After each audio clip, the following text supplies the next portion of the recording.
Dans cet épisode de ma série Christian fait son professeur, j'aborde le besoin de nomenclature, le calcul des besoins basés sur le plan directeur de production et comment les achats ajustent les quantités à commander pour pouvoir assumer la production. Cet épisode fait suite à celui intitulé La déclinaison PIC-PDP que vous pouvez visionner en cliquant le lien dans l'infobulle ou dans les commentaires de cet épisode.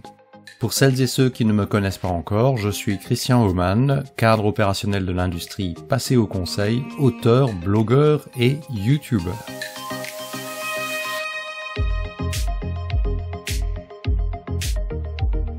Une fois le plan industriel et commercial décliné en plan directeur de production, PDP ou Master Production Schedule en anglais, qui précise quelles références produire, dans quelle quantité et pour quelle échéance, et que la production valide qu'elle peut assurer ce planning, il faut que le service achat commande les matières, pièces, fournitures, consommables, tout ce qui est nécessaire pour produire les porte-mines. Je rappelle que les porte-mines de Megastylo sont les produits de son portefeuille que je prends en exemple pour expliquer la déclinaison PIC-PDP. Le service achat-approvisionnement ne se préoccupe guère des capacités de production, mais doit vérifier s'il peut mettre à disposition les matières, pièces et consommables nécessaires dans les quantités et à temps. Pour cela, il faut une description de chacune des références de produits finis, listant l'intégralité des matières premières, des pièces composants et dans certains cas des outils nécessaires, ainsi que les quantités requises pour chacun d'entre eux pour fabriquer la référence.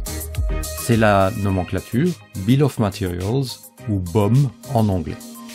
Pour une production industrielle, la nomenclature est l'équivalent de la liste des ingrédients pour une recette de cuisine. Nous avons 3 références de porte-mines, HC 01, 02 et 03, qui sont respectivement les gris, bleus et roses dans la collection de Megastylo. Chaque porte-mine est constitué de différentes pièces, dont certaines sont colorées, d'autres non. Les pièces sont faites de différentes matières. Voyons plus précisément de quoi est composé un porte-mine. Éclatons la vue en différentes pièces. Et voici de quoi est constitué un porte-mine. Il y a le corps, le museau qui guide la mine, le poussoir, la gomme, le capuchon, une mine, un ressort et une agrafe. Le museau, le corps et le capuchon sont en matière plastique colorée, des pièces que Megastylo fabrique en interne. Les autres pièces sont achetées à d'autres fabricants. Évidemment, un plan technique est utile pour acheter les différentes pièces, mais pas suffisant. Pour que l'on puisse faire les calculs de besoin, on retranscrit les éléments de la nomenclature dans les tables correspondantes d'un système informatique. Voilà une table détaillant pour nos 3 références quelles pièces sont nécessaires et en quelle quantité. Pour faciliter la lisibilité, j'ai colorié les colonnes correspondant aux couleurs des porte-mines, ainsi que les lignes avec des pièces de couleurs spécifiques.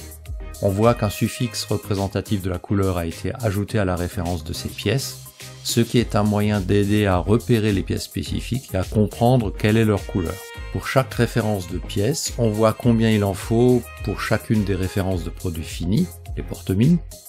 On voit également que les pièces communes se retrouvent dans chaque colonne de produit. La colonne désignation indique en clair le nom de chaque pièce. La colonne couleur reprécise la couleur, ce qui peut être une clé de tri pratique si l'on veut afficher que les pièces d'une certaine couleur par exemple. On précise ensuite la quantité requise pour un produit fini et on en précise l'unité. Pour les pièces plastiques moulées dans l'entreprise, ce sont des grammes de matière. Pour les autres pièces, on compte à l'unité, une agrafe, un poussoir, etc. Avant de passer au calcul des besoins bruts des porte-mines et en fonction de ce que vous venez de visionner, mettez un pouce levé si je le mérite, car je vous connais, vous partirez juste avant la fin en oubliant de vous abonner et de marquer votre appréciation. Allez-y, je vous attends. C'est fait, je vérifierai. On reprend. Cette table va être utilisée en conjonction avec le plan directeur de production pour calculer les besoins dits bruts, c'est-à-dire les quantités nécessaires à la production sans se préoccuper des éventuels stocks à disposition. Dans une recette de cuisine, c'est la liste des ingrédients d'une recette pour une part, ajustée pour faire 8 parts par exemple, mais sans tenir compte des ingrédients qui sont éventuellement déjà ou encore dans le placard ou au réfrigérateur. À la croisée des quantités unitaires requises par la nomenclature et des quantités à produire selon le plan sont calculés les besoins bruts.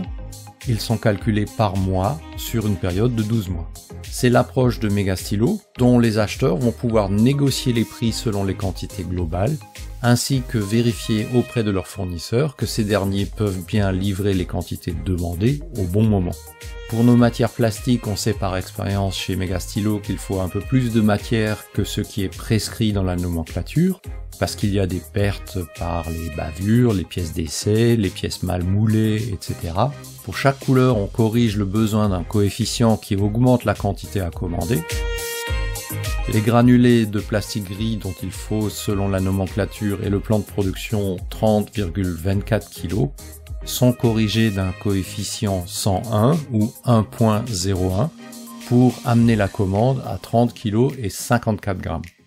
Des corrections similaires sont affectées aux autres couleurs. On remarque pour les pièces commandées à l'unité et qui ne sont utilisées qu'une fois par référence, le total du besoin correspond au total du plan sur les 12 mois. Il est probable que Megastylo, qui fabrique une partie de ces pièces plastiques, dispose de reliquats de stock de granulés de plastique. Les acheteurs ne vont donc pas acheter la quantité issue du calcul du besoin brut, mais prendre en compte ce qui se trouve en stock et n'acheter que le complément. C'est comme une grand-mère qui nécessite 8 œufs pour sa recette, qui en a 4 en réserve et envoie son petit-fils acheter une boîte de 4 œufs, les 4 qui lui manquent. Les acheteurs de Megastylo reprennent les calculs de besoins bruts, vérifient les stocks disponibles et en déduisent les besoins nets pour chaque référence. Or, les fournisseurs imposent des quantités minimales et des modes de conditionnement qui ne correspondent que rarement aux besoins. C'est ce qui est exprimé dans la colonne quantité achat. Le fournisseur pressenti ne vend que par 20 kg. Le système calcule automatiquement le nombre de lots nécessaires et la quantité que cela représente pour faire une proposition d'achat. Les acheteurs voient également quel sera le stock prévisionnel avant que la production ne commence, combien de fois ce stock couvre le besoin et quel sera le stock résiduel après que la production ait consommé les quantités nécessaires. En fonction de ces données, les acheteurs pourront retenir les propositions du système ou chercher des solutions plus favorables auprès d'un autre fournisseur, par exemple. Si je reprends l'équivalent de la recette de grand-mère, s'il lui faut 3 œufs et qu'à la supérette du coin, les œufs ne sont vendus que par boîte de 4, il faut accepter un excédent d'un œuf qui pourra resservir pour une autre recette, ou aller à la ferme. La ferme est trop loin pour y envoyer le petit-fils. Par ailleurs, les œufs que l'on peut acheter dans n'importe quelle quantité coûtent 2 fois plus cher qu'à la supérette. Il faut donc choisir entre les deux offres, celle qui présente la meilleure option au global. Si vous avez trouvé intérêt et valeur dans cet épisode, faites-le savoir d'un pouce levé d'encouragement.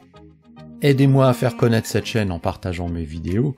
Abonnez-vous et activez la petite cloche de notification pour ne rater aucune de mes publications.